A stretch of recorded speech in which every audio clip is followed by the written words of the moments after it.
Bonjour Monsieur Haddad. Bonjour Clélie Mathias. Soyez le bienvenu. On va évidemment commencer par se projeter sur 2027. Bruno Retailleau était l'invité de Laurence Ferrari sur CNews et Europe 1 ce matin. Et puis il martèle son message. Un rejet ne fait pas un projet. Le refus des extrêmes ne suffit pas à justifier une candidature unique. C'est ce qu'il dit également ce matin dans le Figaro. Et écoutez ce qu'il a dit à propos de David Lisnard, qui le rejoindra, dit-il, pour 2027. Sa décision, je ne la comprends pas. Je pense qu'il avait préparé des semaines ou des mois. Bien sûr, il a créé sa boutique, donc je ne suis pas dupe. C'est une échappée en solitaire ? Mais pourquoi ? Je le pense, oui. Mais je pense qu'on va se rejoindre, parce qu'on a les mêmes convictions. Il ne peut pas me reprocher, David. J'étais un ministre de l'Intérieur du combat. Un ministre de l'Intérieur qui n'a rien cédé, ni au président de la République, sur l'immigration, sur l'Algérie. Depuis quand il y a eu à la tête de LR un président aussi libéral en termes économiques que moi ? Donc, je pense que David nous rejoindra, nos chemins se recroiseront. Alors, est-ce que David Lisnard le rejoindra ? Est-ce que Xavier Bertrand le rejoindra ? Est-ce que vous pensez vraiment qu'il y aura une candidature unique chez les Républicains ? Est-ce que vous pensez qu'il y aura des dizaines de candidatures ? Non, je ne le pense pas. Je pense que là, on est dans le temps des candidatures et puis après, il y aura le temps de la sélection. La sélection, elle va se faire en 2 temps. D'abord, en donnant la parole aux militants. Dans quelques semaines, on va demander aux militants des Républicains ce qu'ils pensent. C'était un engagement de Bruno Retailleau, c'est de redonner la parole aux militants. Et puis après, une fois que les militants auront décidé, on verra qui veut continuer à faire une campagne présidentielle sans le soutien des Républicains. Parce que c'est sympa de vouloir être candidat au présidentiel, mais il faut avoir le soutien d'un parti, d'un appareil. Il y a des questions financières, il y a des questions de soutien de la part des élus. Donc c'est vrai que on peut regretter le départ de David Lisnard, parce que c'est, d'abord, je le dis aussi comme Bruno, David Lisnard, c'est un ami, c'est quelqu'un que j'apprécie pour ce qu'il met dans le débat public. Je pense qu'il serait plus utile à le mettre avec nous que de le mettre en dehors des Républicains. Et bon, la vie politique est longue et il nous reste quand même 1 an pour faire en sorte de rassembler toutes les sensibilités de la droite. Pour l'instant, vous offrez plutôt un spectacle de division que d'union, ou de rassemblement. Oui, mais c'est normal parce qu'en fait, on est à 1 an et tout le monde sait qu'il n'y aura pas autant de candidats que ça à la fin sur la ligne de départ. Ou alors, on est tous fous et je ne le pense pas. Regardez ce qui s'est passé en 2002. En 2002. Pour la gauche, pour Lionel Jospin, lui aussi, vous croyez que ça allait se décanter. Et alors, puis regardez ce qui s'est passé. Il y a eu en 2002. Donc est-ce que 2002 ne pourrait pas, que le 2027 ne pourrait pas être le 2002 de la gauche ? Oui, je pense que là, il y a un tournant aussi, c'est que tout le monde se rend compte quand même que le pays est face à un mur, globalement, et que ce mur appelle à une responsabilité. Voilà. Donc, il y aura une compétition qui va se lancer. Elle se lance dès maintenant. Certains veulent faire la compétition dans le parti, d'autres à l'extérieur du parti. Mais à la fin, sur la ligne d'arrivée de la présidentielle, il n'y en aura pas 15. Personne ne peut y croire. Pour ça que je regrette le départ de David, qui pourtant est quelqu'un qui met dans le débat public des sujets qui sont d'une première importance. Et c'est pour ça qu'au sein des Républicains, on veut les reprendre. Vous voyez, récemment, je faisais un documentaire qui était d'ailleurs sur les antennes de CNews sur l'exemple de Javier Milei, le président argentin. Je figurais avec David Lisnard dans ce documentaire. Et moi, pour les Républicains et lui pour Nouvelle Énergie, franchement, on ne disait pas quelque chose de différent. Voilà. Un candidat LR à tout prix, si c'est pour échouer et faire en sorte qu'il n'y ait pas d'offre de droite au second tour de la présidentielle, ça n'a pas de sens. Ce n'est pas moi qui le dis, c'est Laurent Wauquiez qui défend, lui, une primaire ouverte de Gérald Darmanin à Sarah Knafo. Je ne sais pas comment il envisage cette primaire, parce que tous les gens qui l'évoquent, personne ne veut la faire, cette primaire. Donc j'invite à table, si je fais un parallèle, c'est il invite à un dîner, mais il n'y a personne qui veut venir, quoi. Donc voilà. Mais il s'oppose à la ligne Retailleau, lui aussi. Oui, c'est bien. Qu'est-ce que vous voulez ? Si vous pensez que si les gens pensent que ça fait une ligne politique de s'opposer à Bruno Retailleau, moi je pense que ça fait pas beaucoup dans les sondages. Et d'ailleurs, c'est vrai, ça fait pas beaucoup dans les sondages. Mais vous pensez que LR peut gagner et remporter cette présidentielle seul ? Alors, non, seul, non. Aucun dirigeant, même Nicolas Sarkozy, je dirais à l'apogée de ce qu'était l'UMP, n'a gagné seul. Il y avait toujours des alliés, je pense à Jean-Louis Borloo, je pense même à un moment à d'autres formations politiques. Donc non, la droite ne remportera pas seule cette élection. En revanche, il y a un parti qui est, je dirais, une épine dorsale, qui s'appelle Les Républicains. Ce parti, d'ailleurs, il est tellement l'épine dorsale de la droite, c'est qu'aux élections municipales, ce sont les chiffres du ministère de l'Intérieur, nous sommes le premier parti politique à avoir gagné aux élections municipales, en termes de nombre d'élus et en termes de nombre d'électeurs. Donc c'est compliqué de faire sans. Donc l'idée, c'est de pouvoir, une fois que nous, on a désigné dans cette épine dorsale notre chef de file, de pouvoir agréger autour. Mais vous avez raison, on ne pourra pas tout faire tout seul.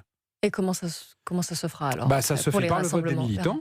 Pour les- Numéro 1, si je reprends l'exemple de Sarkozy en 2007, vote des militants, Nicolas Sarkozy est le candidat de l'UMP, et puis après Nicolas Sarkozy, quitte à lui, a rassemblé autour de lui des gens qui n'étaient pas de l'UMP pour faire en sorte d'embarquer une candidature, pour faire en sorte de faire gagner la droite. Et encore une fois, quand je dis la droite, c'est la droite telle qu'elle se conçoit, parce que ces élections municipales ont bien démontré aussi que, notamment à tous ceux qui parlaient d'union des droites matin, midi et soir, la personne qui y a le plus répondu, c'est Marine Le Pen, qui dit qu'elle ne veut pas d'union des droites. On va en parler. Voilà, donc en fait, si vous voulez, je pense que ces élections municipales, elles ont percé plusieurs abcès. Abcès 1, l'union des droites, personne n'en veut. Tout le monde en parle, personne n'en veut. Abcès 2, les Républicains sont le premier parti politique de France. Donc, voilà, je pense que c'était bien parce qu'il y a beaucoup de sondages et le meilleur sondage, c'est les élections. Alors, Éric Ciotti, lui, le chef de l'UDR, il estime qu'aucun LR ne peut gagner en 2027. Il était sur BFM TV ce matin. Personne n'est en position de gagner, on le sait très bien, donc chacun avance ses pions pour négocier.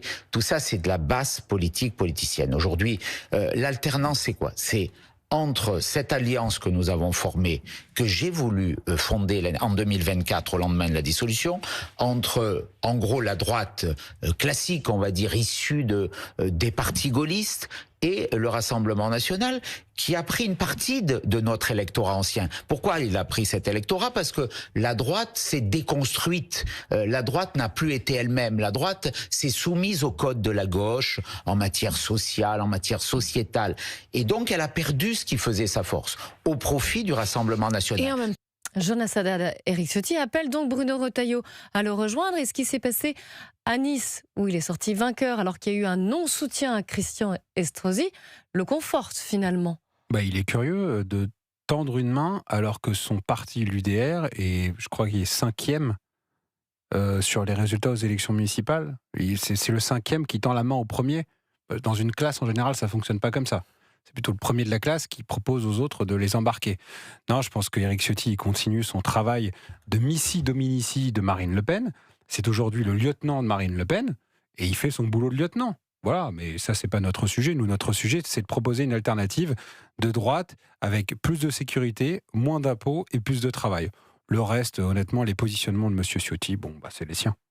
Que pensez-vous de ces analyses, ces commentaires et ces commentateurs aussi qui, au lendemain des municipales, ont dit que l'union des droites, finalement, elle s'était faite dans les urnes par les électeurs et les voix des Français, en dépit des consignes des partis? C'est vrai en quelque sorte, notamment lorsqu'il a fallu faire barrage à LFI. C'est-à-dire que tous les gens qui se reconnaissaient dans le vocable de droite, en fait, et c'est ce que dit très justement Dominique Grenier, le fait que le PS se soit allié avec LFI, ce que nous avons appelé, c'est nous qui avons sorti ce thème-là, les premiers, les accords de la honte.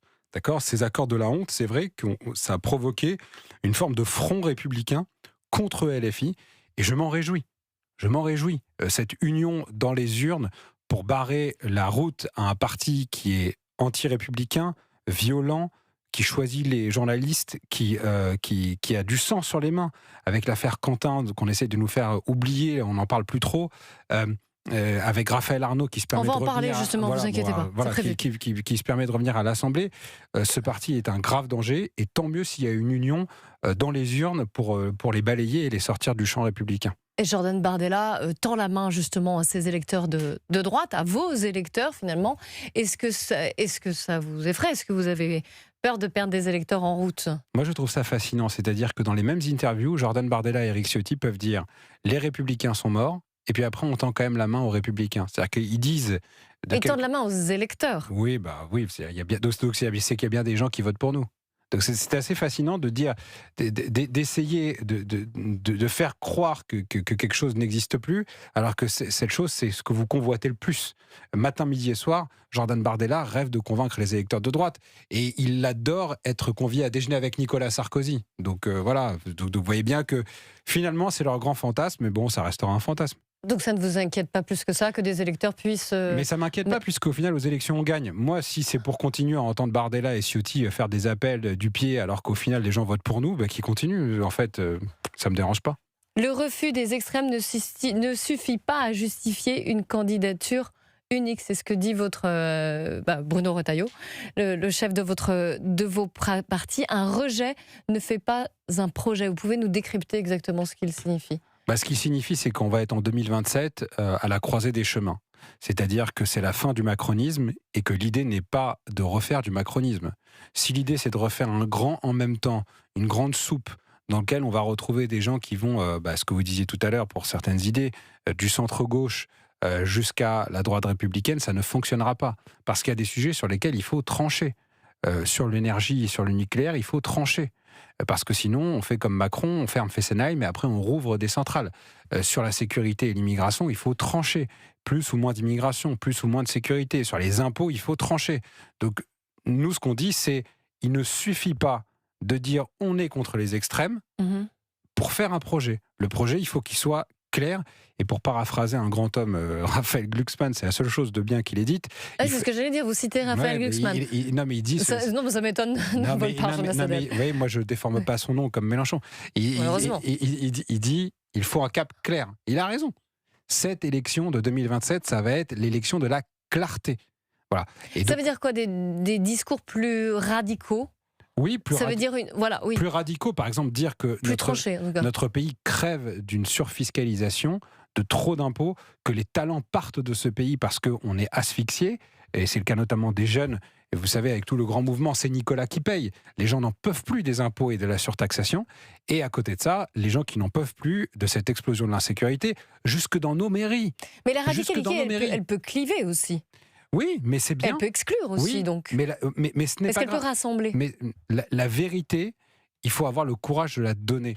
Parce que si vous voulez, aujourd'hui, il y a deux radicalités. Il y a la radicalité de LFI, d'accord, d'un côté, et puis il y a la radicalité des populistes qui veulent surfer sur tout et n'importe quoi. C'est le cas notamment parfois du RN. Si nous ne sommes pas radicaux, si nous n'avons pas un projet qui est radicalement libéral, radicalement sécuritaire, nous ne séduirons personne. Nous ne séduirons que les tièdes. Et je pense que la période n'est pas au tiédisme, la période est à la radicalité. Jonas Haddad, porte-parole des Républicains, vice-président de la région Normandie. On continue notre entretien et on continuera d'en parler. Vous évoquiez Raphaël Arnaud, et bien vous l'entendrez dans un instant. Et puis bien sûr, nous parlerons de ce sujet de préoccupation majeure, à savoir la hausse des prix à la pompe. Il est 3h moins le quart. Merci d'avoir choisi Europe 1. 13h, 15h, Europe 1 Info. La liberté d'expression. Vous l'entendez sur Europe 1. Je trouve qu'on a un pouvoir de parole chez vous qui n'est pas donné à tout le monde. Il y a des avis partagés, c'est ce qui fait le charme de vos émissions. Heureusement qu'il reste encore des gens comme vous. On entend parler de liberté d'expression. Là, je suis sur Europe 1, je dis ce que je veux. C'est un plaisir de suivre vos émissions. C'est un grand soutien pour tous les Français, je pense. Europe 1. La radio libre. Chez But, le souci avec nos cuisines signatures sur mesure, ce n'est évidemment pas leur prix, puisqu'ils sont en ce moment à moins 40%. Non, le souci c'est qu'il faut choisir entre toutes ces cuisines du coup. But, et votre maison bat plus fort. Jusqu'au 27 avril, conditions en magasin sur but-cuisine.fr. Là, vous entendez? Et vous vous dites, vite, il faut que je me trouve une tenue de gala. C'est le festival des projets chez Leroy Merlin. Mais là, quand j'annonce que jusqu'au 28 avril, le salon bas de Jardin Cléo 4 places, coloris vert savane, est à 89,90 € seulement, là, finalement, vous vous dites que vous serez aussi bien en short pour le café au soleil. Leroy Merlin, on peut tout construire ensemble, même l'avenir. Leclerc, bonjour. Oui, j'ai vu que vous avez des pommes duchesse en promo. Mais c'est quoi exactement? C'est des rosaces de pommes de terre croustillantes et fondantes. C'est super bon. Ah, ok. Donc on peut les manger en jogging. Je veux dire, elles vont pas se vexer, les duchesses. Pas de dress code pour se régaler. Et du 31 mars au 4 avril, pour l'achat d'un paquet de pommes duchesse surgelées Findus, le deuxième est à moins 60%. Tout ce qui compte pour vous existe à prix Leclerc. Modalité magasin et drive participants sur www.e.leclerc. Pour votre santé, bougez plus.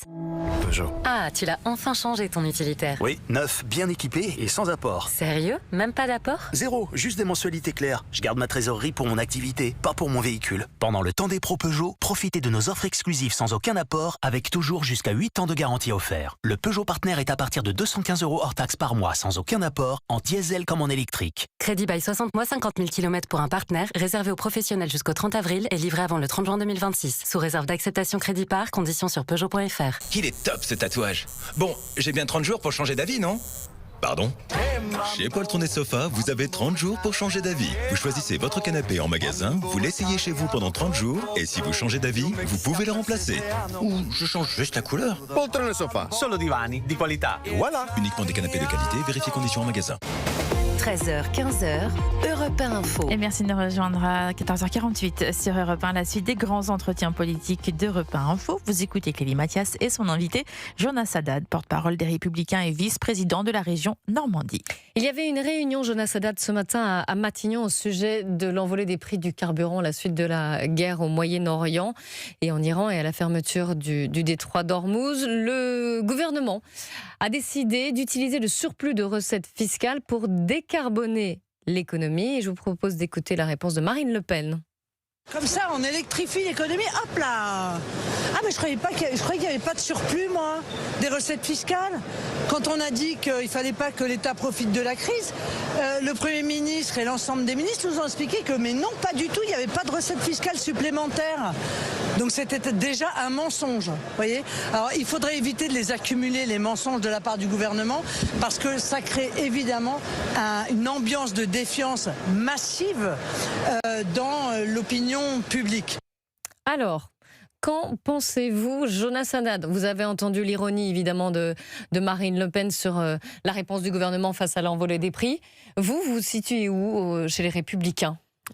D'abord, on considère que les Français n'ont pas besoin d'un chèque. Ils ont besoin qu'on arrête de leur faire les poches. C'est-à-dire que mettre autant de taxes sur le carburant, c'est essayer de se refaire la cerise pour l'État qui a des difficultés budgétaires. Et lorsqu'on utilise ce qui est appelé le surplus fiscal, ça veut donc matériellement dire qu'on collecte plus d'impôts, qu'on va mettre plus de fonctionnaires pour gérer ces impôts, pour en plus après les donner sous forme de chèques. Nous sommes contre la politique des chèques. Cette politique des chèques, c'est une politique qui consiste à prendre dans la poche de Pierre pour donner à Paul. Il faut qu'on arrête ça parce qu'entre-temps, il y a des intermédiaires qui font que c'est beaucoup plus cher. Ce que nous proposons, c'est d'abord, de mettre un terme à un certain nombre, notamment, de questions liées aux certificats d'énergie, de baisser un certain nombre de taxes, comme notamment ce qui est évoqué, qui sont les accises, et enfin, de retrouver des marges de manœuvre en matière fiscale.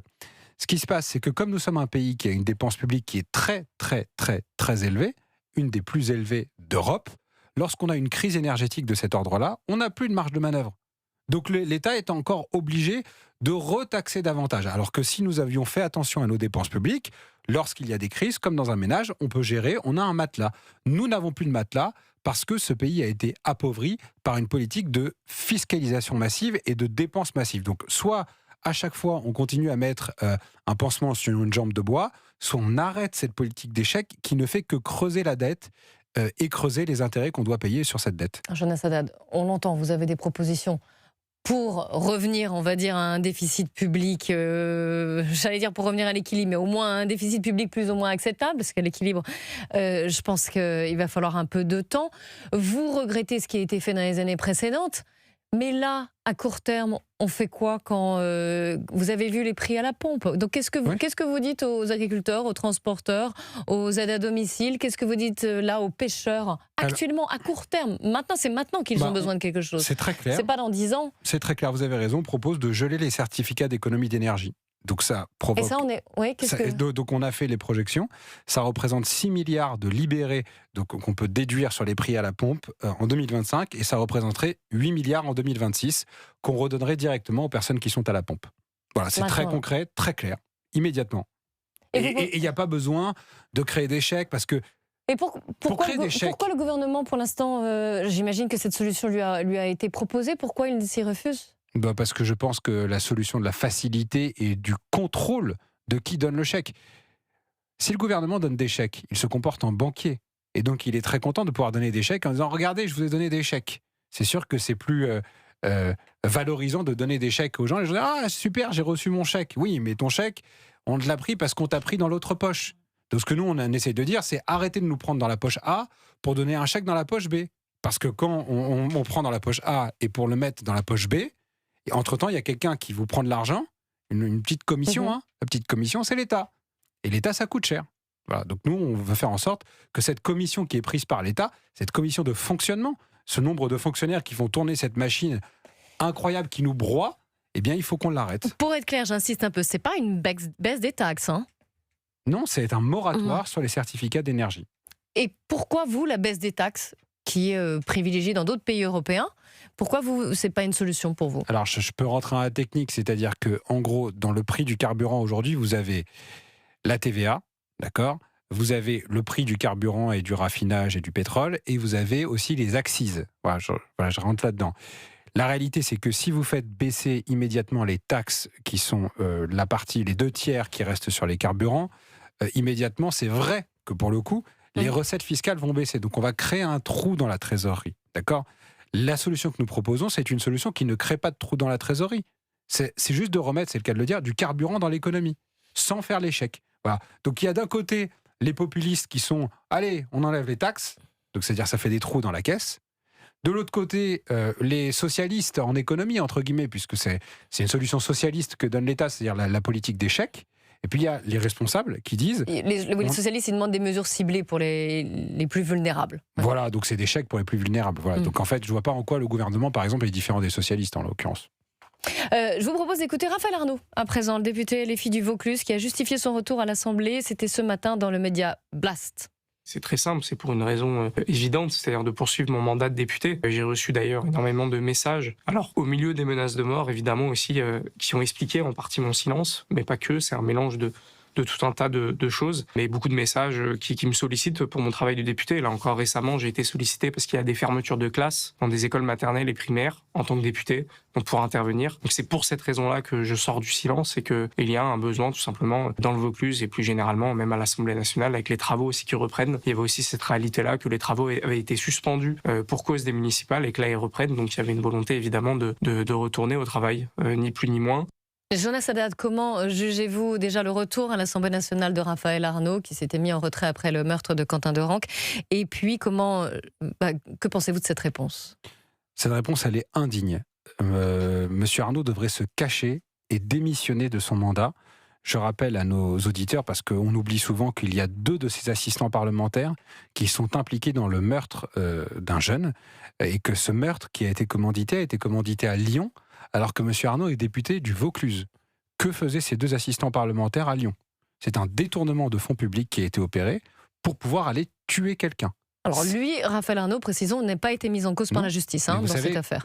Vous savez, si on vous envoie, jamais ce sera le cas à Europe 1, mais sur votre temps de travail, faire une mission ailleurs en France, la personne qui vous envoie a autorité sur vous. Elle vous donne des consignes. Donc ce monsieur-là a validé le fait que ses assistants parlementaires soient à Lyon à ce moment-là. Donc sa position est indigne et moi je continue, au nom de notre famille politique, à demander la démission de Raphaël Arnaud. Deuxièmement, concernant le média Blast, il y a eu des révélations cette semaine qui disent que Blast, contrairement à ce qu'ils disent, ce n'est pas un média indépendant, c'est un média qui a touché de l'argent de la part de l'État et de CNC Talent pour son activité. Donc d'abord, ils mentent à ceux qui regardent, et deuxièmement, nous demandons à ce que soient réexaminées les aides de l'État pour Blast, pour supprimer ces aides de l'État, parce que c'est un média qui n'est pas un média, c'est un média militant et qui donne la parole à quelqu'un qui est impliqué dans l'affaire d'un assassinat. Donc 1, démission de Raphaël Arnaud, 2, revoir les aides d'État pour Blast qui ne méritent pas d'être aidés par nos impôts.